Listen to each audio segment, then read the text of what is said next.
Hello, everybody. Welcome to a new episode of the Dissenter. I'm your host, as always, Ricardo Lopes, and today I'm joined by Dr. Luana Colloca. She is professor in pain and translational symptom science, director of the Placebo Beyond Opinion Center, MPower professor, and adjunct professor in the Department of Anesthesiology at the University of Maryland. And she is co-editor of Placebo Effects Through the Lens of Translational Research, and that's the book we're talking about today. So, Dr. Colloca, welcome to the show. It's a pleasure to everyone. Thank you so much, Ricardo, for having me today. So, tell us first, before we get into more detail on the topic of placebos, particularly for people who might not be familiar with this specific topic, what is a placebo exactly? Placebo per se are inert substances that were introduced in medicine as comparators with an active drug to validate the efficacy of new drugs. But historically, placebo have been bread pills, saline solution, and many other ingredients that were given to patients to please them when no other treatment were available. In fact, some people say that the history of placebo is the history of medicine because 200 years ago, and even earlier, 1000 probably, already Hippocrates was mentioning, use of treatment that somehow were not necessarily linked to an action, but yet were given to help patients to feel better. From that observation, that many clinicians were aware of, science started to investigate the mechanisms of placebo effects. Why do we improve symptoms when we believe that a treatment is able to help? And so placebo effects have been studied in the arena of pain, fatigue, anxiety, depression, Parkinson, motor disorders, and so on. And the goal is to try to understand the neurobiology beyond improvement of symptoms related to placebos. And so when it comes to medical research and health research more broadly, why do we need to study placebos and understand how they work? That is a 1 million question. So why do we need that? The answer is that thousands of clinical trials fail because the active drug under investigation do not outperform placebos. For example, if we want to discover a new pain therapeutic, we need to compare the action of the treatment we are trying to discover with placebo. And so often there is no improvement. So yesterday we were having a wonderful, presentation on cannabinoids, the marijuana that is so common for treatment of pain today. And despite it is on the market, it has been, advertised as a treatment that can be an alternative to opioids. Yet, when we do placebo-based evidence, there is no improvement with a placebo. And the placebo can be CBT, the cannabinoids that don't create the hallucination. Mm-hmm. Therefore, we understand that every time we want to promote, to validate a new treatment, we need to compare with placebo effects. And the magnitude of placebo-related improvement are often as dramatic as the treatment we want to discover, and sometimes even better. So many products have not been advanced to the market, to clinical practice, because there is not a net difference with placebo effects. So definitely we need to learn for drug development, but also going back to history, if a patient can feel better through a placebo mechanism, why don't we offer that to them? It is cost effective, but also low side effects, if not side effects at all. eventually can be also helpful to train future clinicians, I mean, pharmacists, psychologists, doctors, to harness placebo effects without, too much concern or reservations.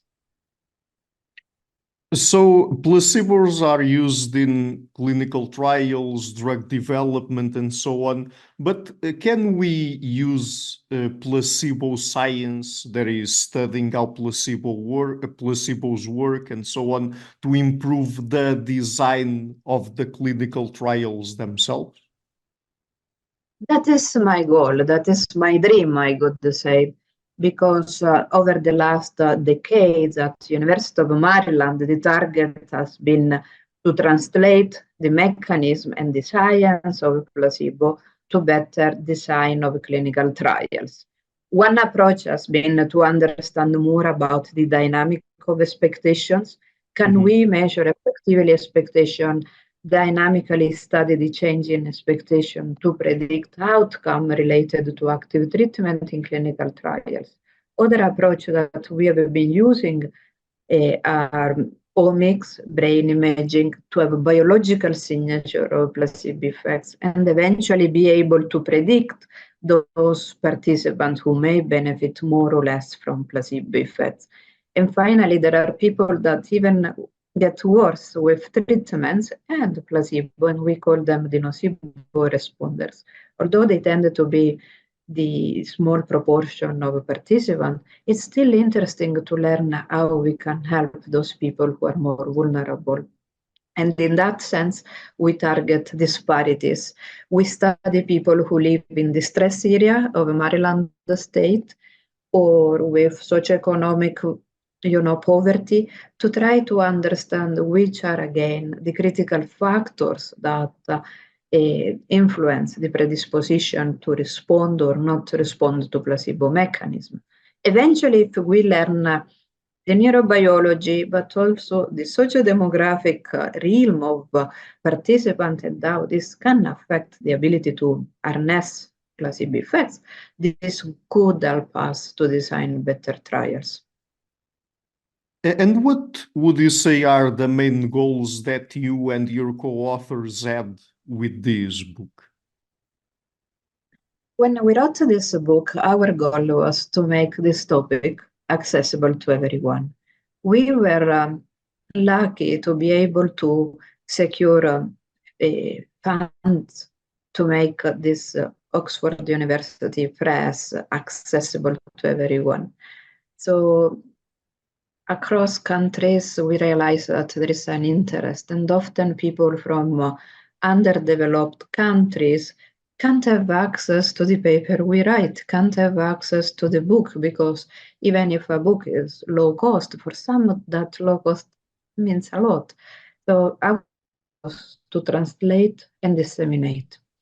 So let me start, as I mentioned, from dissemination. Dissemination for us was making the book accessible to students, to elderly, to scientists, to clinicians, but also to people from the society who may want to read about what is this phenomenon. And second, and probably most important, our goal was to translate the knowledge of placebo. And in order to translate the science of placebo to other areas, we engage with bioethicists, anthropologists, clinicians, and engineers, and we try to understand this phenomenon through the lens of different interdisciplinary approaches, so that there is someone focusing on cultural difference and how being a shaman can influence placebo, how religious thoughts and spirituality can be linked to placebo. But also there is the core of the book on the science, the brain signature, what we know about mechanism of placebo effects at the level of omics, proteomics. So the trend in science as of today seems to be understanding the signature, the predictors. But also we have sections where we comment about placebo effects across disease. Something is the coughing, something is suffering from depression, or even for athletes, increasing the performance. And finally, we devote the last two sections to disparities.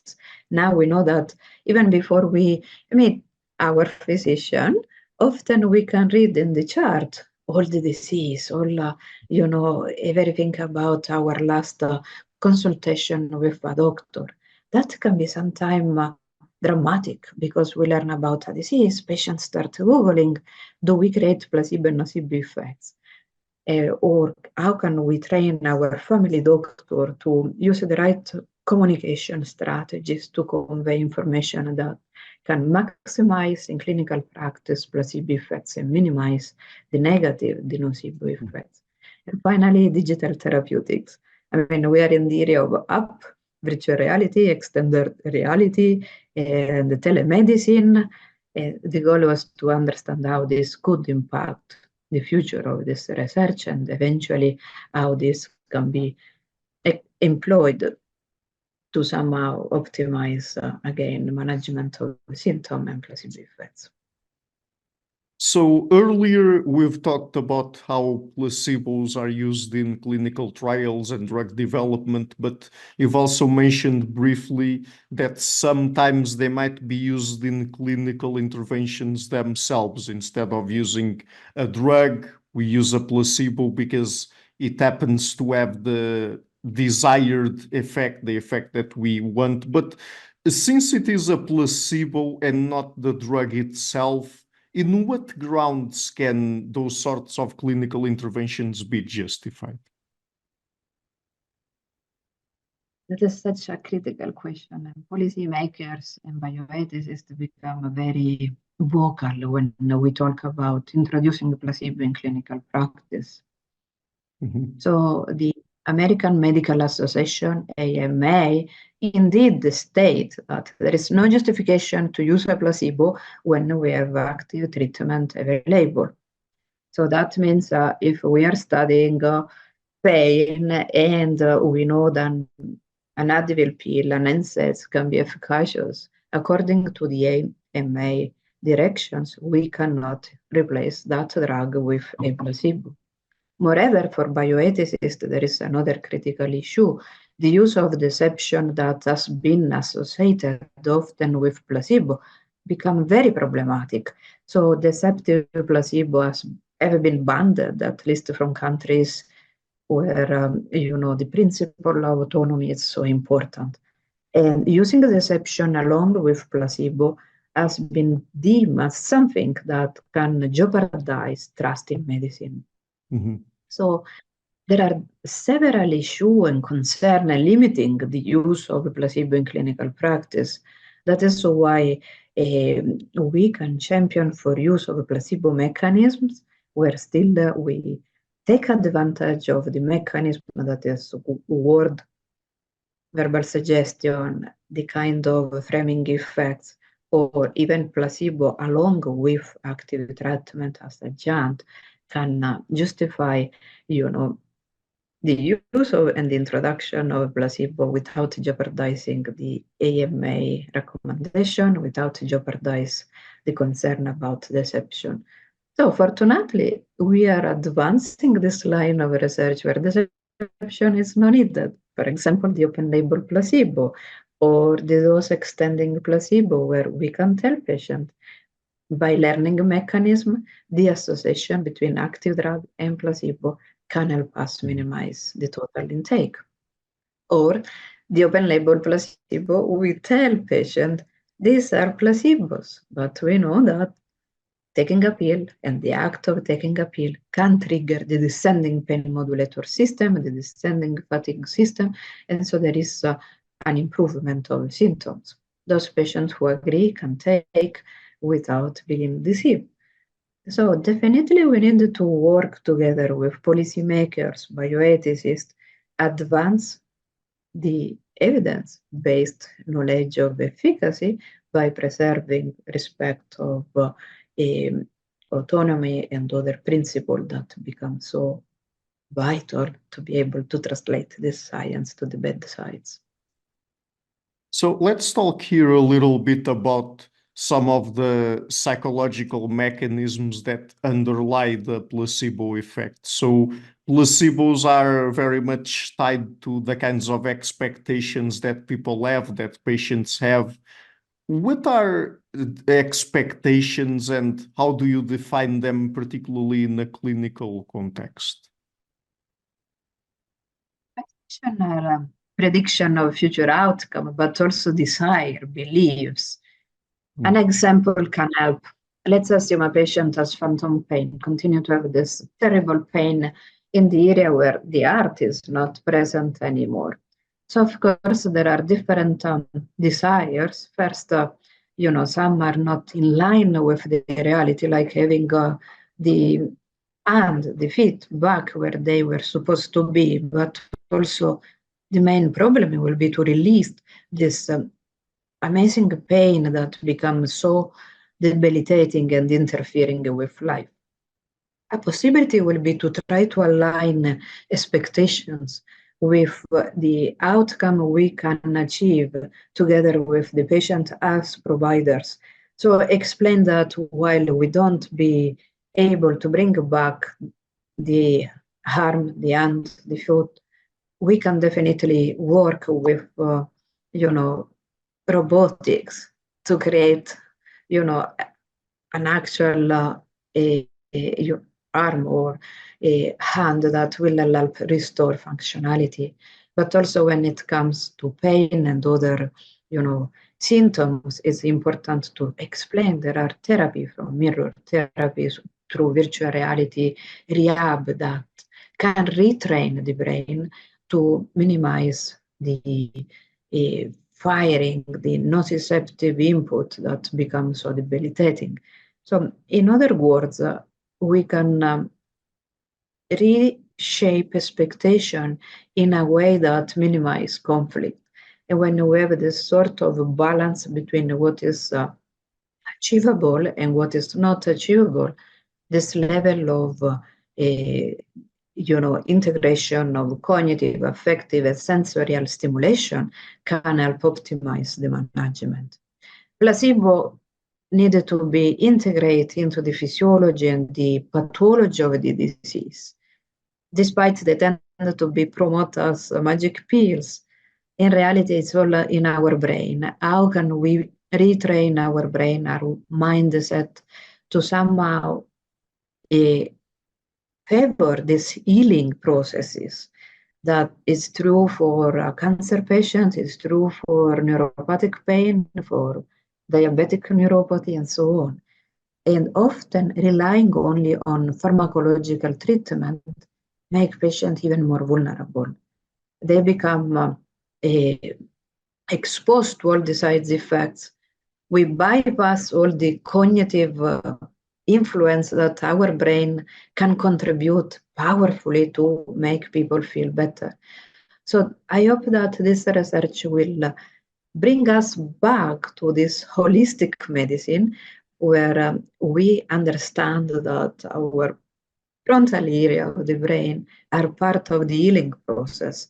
And this sort of inner pharmacy that I have been mentioning in my dissemination of research and science is truly a pharmacy in the brain. The ability to release substances that can facilitate the healing process.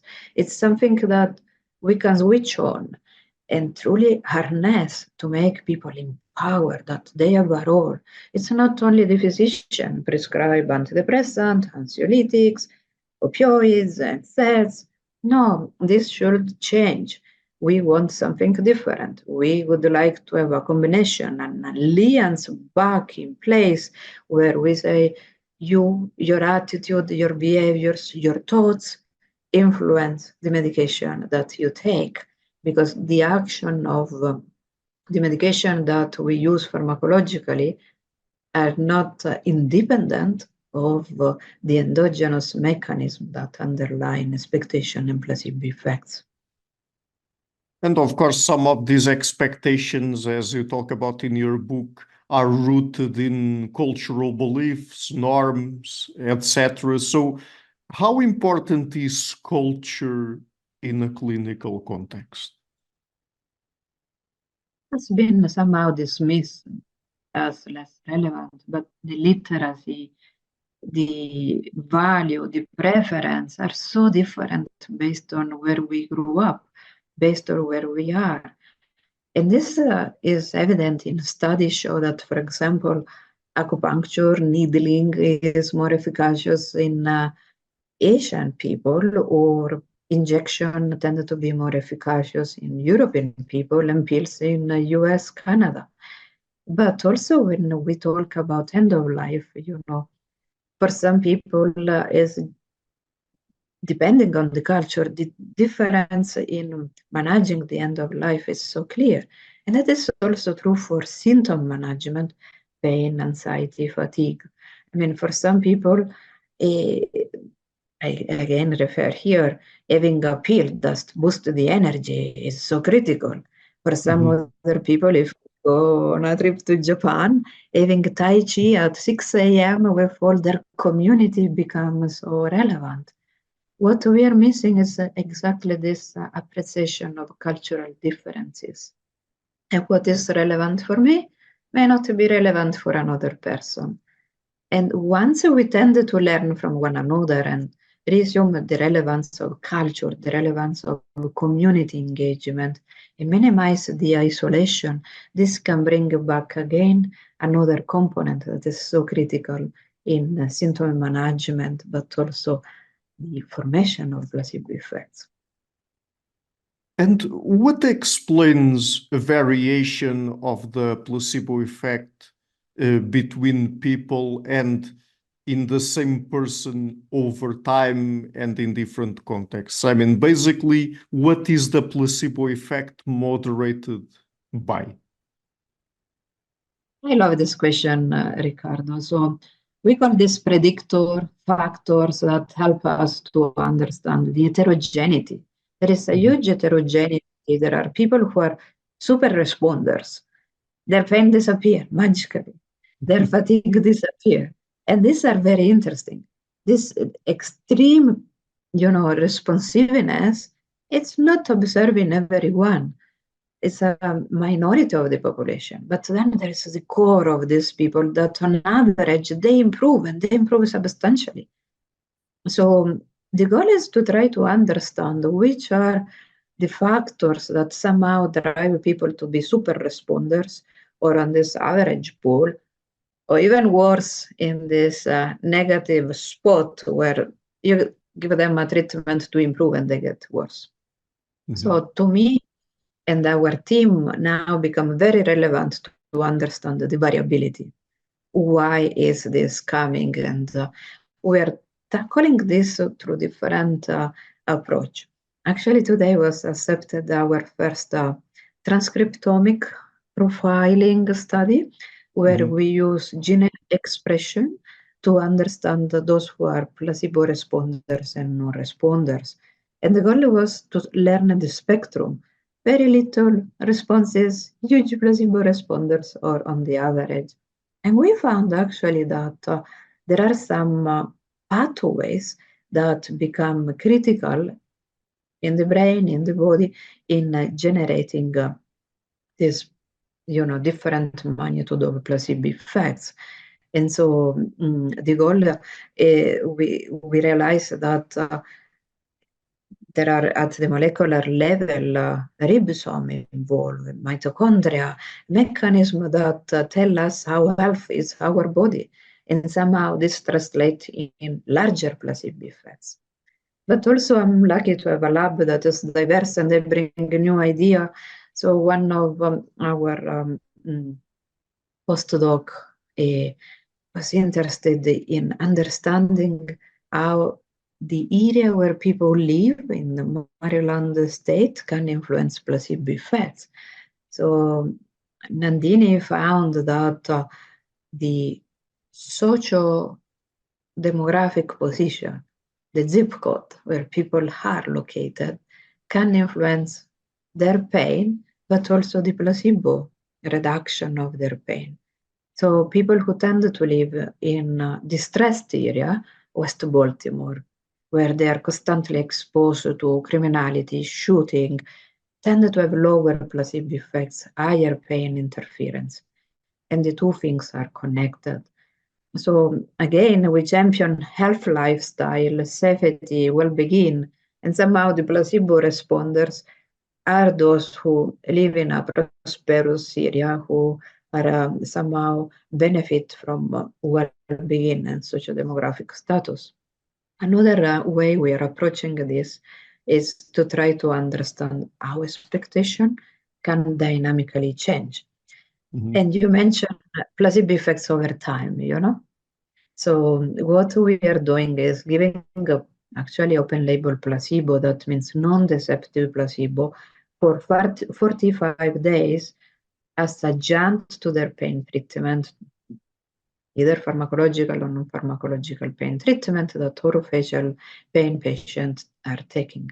So we said, you continue to do your treatment, pharmacological, non-pharmacological, both, and on top, you take, if you wish, every day a placebo. So we first allow them to choose. And then we provide the placebo. And every day we measure their clinical pain, clinical interferences, ability to sleep, but also weekly we re-ask them, is this working? What do you expect? And actually, the way their expectation fluctuate justify the response to placebo, suggesting that placebo effects, expectation effects are dynamically modulated by our mindset. So we aim to learn more about reproducibility and is a placebo responder always a responder across different domains, but also how we can shape expectation to endorse long-lasting placebo effects. Do we have a good understanding of the neurobiological basis of the placebo effect? Do we know exactly what happens in the brain that then produces the placebo effect or not? I'm confident that the science is exploding, and this is becoming a proxy to study brain functions. The brain is still a magic, wonderful machinery that compared to other organs, a kidney, liver, heart, we know much less as scientists, as physicians. So the placebo has been somehow a sort of trigger to learn more about all we call descending pathway, modulatory systems in the brain. And the fact that we can model placebo effects through different mechanisms, conditioning, learning, observation, verbal suggestion, that is open up of research in basic science with rats, with mice, and I expect that this will revolutionize our understanding of the mechanisms underlying placebo effects, because we can't slice brain of humans, but we do that in animal research, or in animal research we can do chemogenetic, optogenetics, turn off and on receptors. I think all this manipulation of the mechanism in animals will be very critical to understand the mechanism of placebo effects at the level of circuits, molecules, receptors. But the human research, despite the limitation, is continue to reveal new brain and neuronal signature of placebo responses. The omics I mentioned, transcriptomic profiles, are coming along to understand how placebo can change proteins, can somehow be associated to different gene expression. And another area of research that hopefully will be very helpful is machine learning and computational modeling. All this engineer, AI, eventually will be applied to placebo, it's becoming popular, this line of research where we have a different machine learning approach, a different AI approach to understand more about placebo and how they can occur and form. So let me ask you here about a specific example of a condition that you explore in the book where the placebo effect might play a role. So you have a chapter on how the regulation of genes plays a role in placebo responsiveness in alcohol use disorder and co-occurring pain. Could you tell us about that? One area of research that is still very, eh, relevant and always timely is opioid disorders, the OUD, but also COD, alcohol-related disorders. And the reason why this line of research is so critical is because we have been not really successful in minimizing and helping these people affected from different drug disorders. And so the goal is to try to, again, apply what we discover in pain in terms of predictors. Who are the people who drink a glass of wine and are at risk to want a glass of wine every day and then escalate until become a misuse and abuse? So the goal there has been to try to predict. So can we somehow know in advance this person is vulnerable because of the genetic asset, the area where he lives or she lives? And so we don't have answer yet, but the goal is to try to expand and see if to the brain signature that we have already addiction-related brain signature, to gene expression, proteomics, again, to say that person is vulnerable. And so this can help us to say, you might need to be careful with recreational drinking, with recreational use of drug, because other people can afford, because they use once and that is, in a part for other people, we use once and we start this terrible journey that end up with dramatic lives. So that will be the goal. Unfortunately, we have so little research in this area, and we add this chapter mostly as with the hope to stimulate interest and to raise awareness. We need more research in that area. So let me ask you now, and I probably could have asked you this question earlier in our conversation, but when exactly does a placebo effect become simply a treatment effect? We define a treatment effect when we see a response to the treatment we give. So the placebo effects turn into a treatment effect when by means of using a placebo or even a verbal suggestion of improvement, we see a net improvement of a symptom, pain reduction, pain interference disappear, and people are back to bike again, to walk, to socialize, or sleep problem, they start sleeping again. So when eventually we provide a treatment that can be pharmacological, non-pharmacological, purely placebo, and we see an improvement of the outcome that become meaningful. To have the right, the right design to claim that. We needed to have a evidence-based approach where we study this with the right design. And that is something that is missed often in non-pharmacological based research, where, for example, they study the effects of lemon juice on wound without using the right control or without design carefully a study. And that can make wrong claims. So can placebo effects also be exploited in clinical practice to optimize patient-clinician communication and the relationship more broadly? This is one of the goals of our center. We create a center at School of Nursing, University of Maryland, and one of the goals is the educational effort.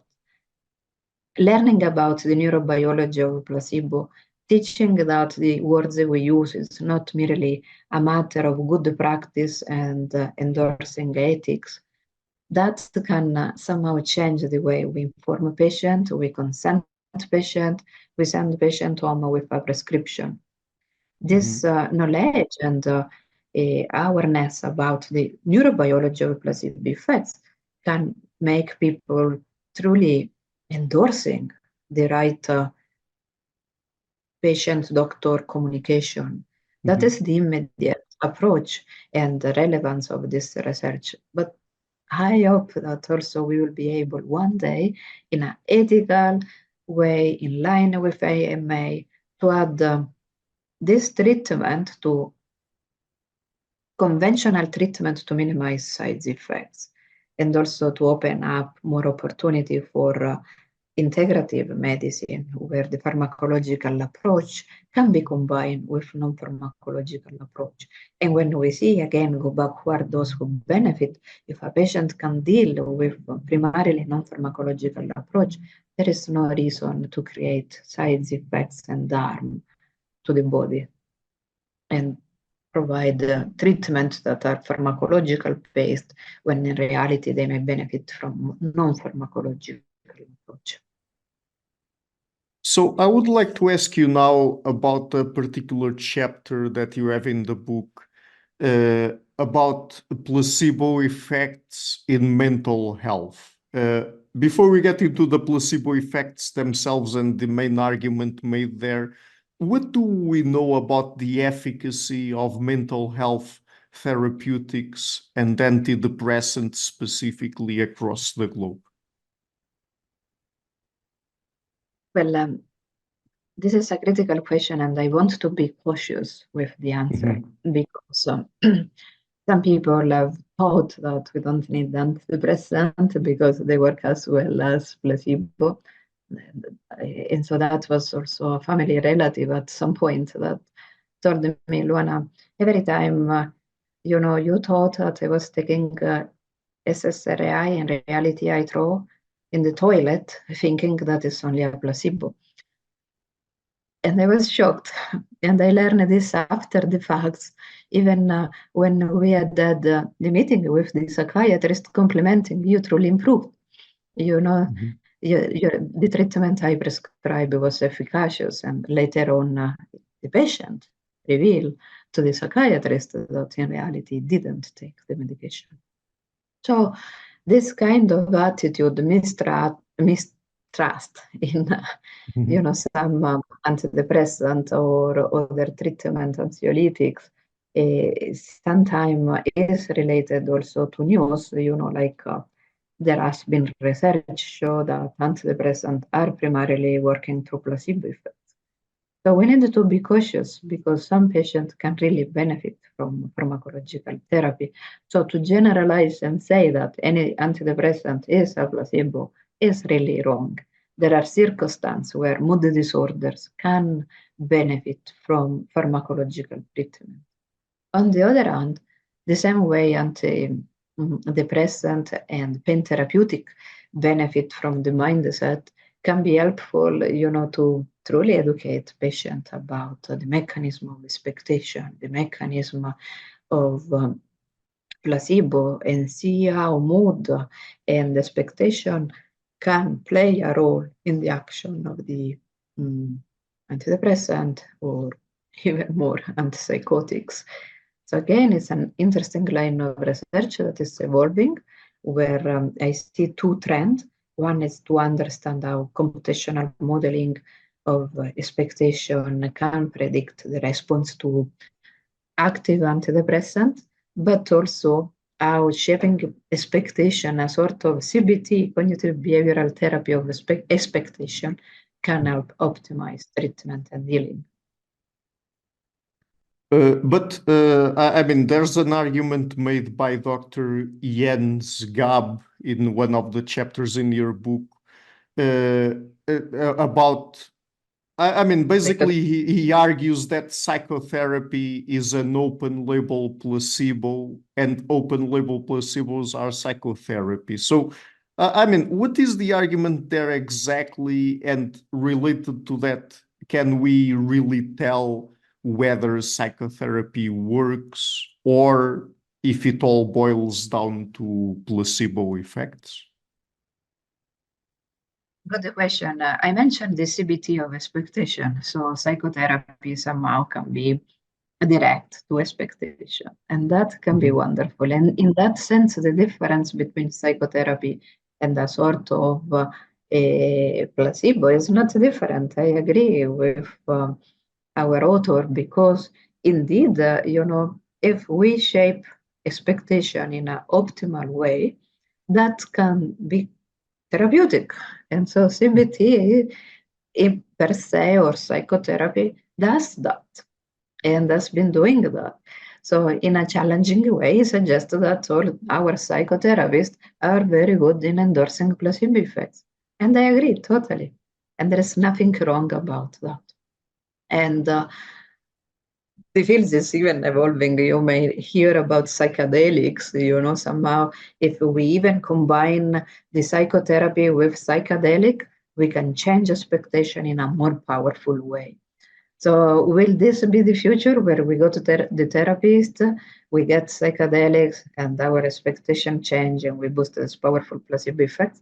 Maybe. We'll see.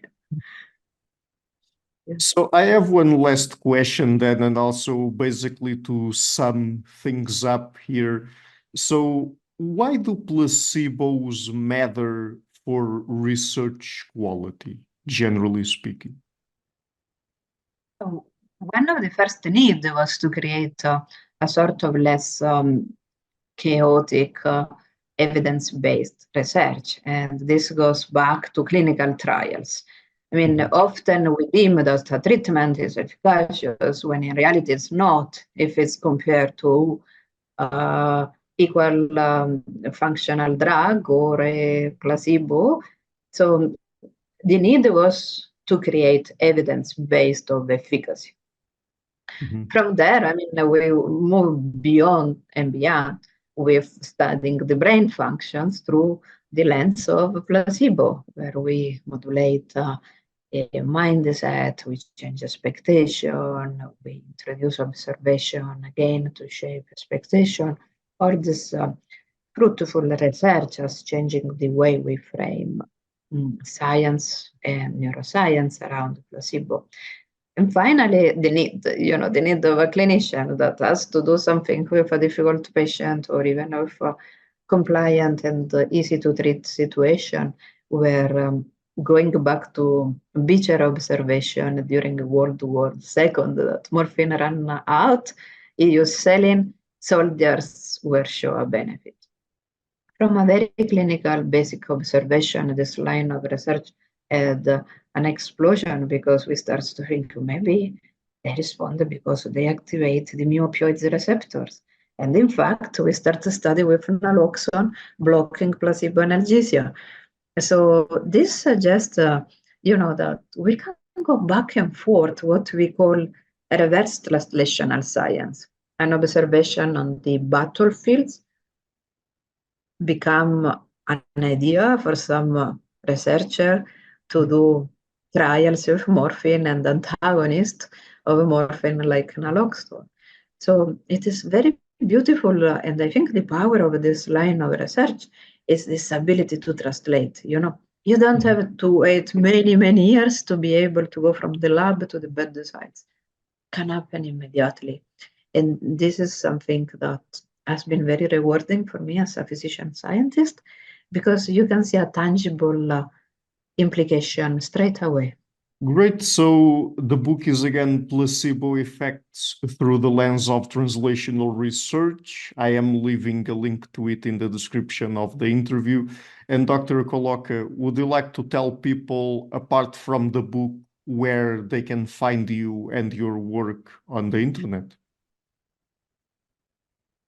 Of course, thank you very much. We are on the social media, Twitter, LinkedIn, but most important, I encourage you to become a member of our center, the Placebo Beyond Opinion Center, PBO.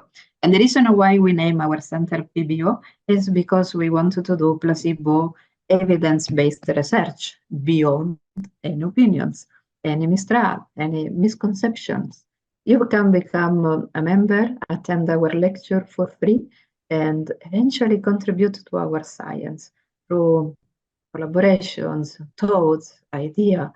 We are open to listen, and welcoming and integrate our science with thoughts from people like Beecher did. They came back from Sicily with an idea. So you can inspire us, be with us. Great. So, Dr. Colloca, thank you so much again for taking the time to come on the show. It's been a pleasure to talk with you.